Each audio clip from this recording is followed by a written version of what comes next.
भाजपा फलटणमध्ये निवडणुकीच्या तोंडावर इन्कमिंग वाढली. फलटण राजेगटातील प्रमुख कार्यकर्ते असणारे राजेगट सोडत आहेत. त्यामुळे येणारी निवडणूक राजेगटासाठी सोपी नसणार असे चित्र दिसत आहे. त्यातच जुन्या कार्यकर्त्यांनी राजेगट सोडल्याने नवीन कार्यकर्ते शोधावे लागत आहेत. त्यातच चौधरवडीचे विद्यमान सरपंच तुकाराम कोकाटे, प्रल्हाद दंडिले यांनी राजेगट सोडला आहे. माजी खासदार रणजितसिंह नाईक निंबाळकर यांच्या नेतृत्वात भारतीय जनता पक्षात प्रवेश केला आहे.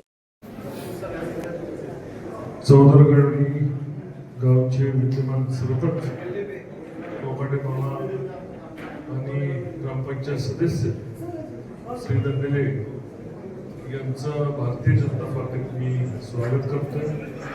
त्यांनी चौधरगडी गावामध्ये जे शैक्षणिक संकुल केलेलं आहे ते अतिशय आदर्श होते. कायम आमचे प्रेमाचे संबंध राहिलेले आहेत. कारण आज त्यांनी या भारतीय जनता पार्टीत येण्याचा निर्णय घेतला, सर्वांशी चर्चा केली. आज या ठिकाणी त्यांचा प्रवेश होतोय. मी त्यांचं भारतीय जनता पार्टीत सहर्ष स्वागत करतो. जय हिंद.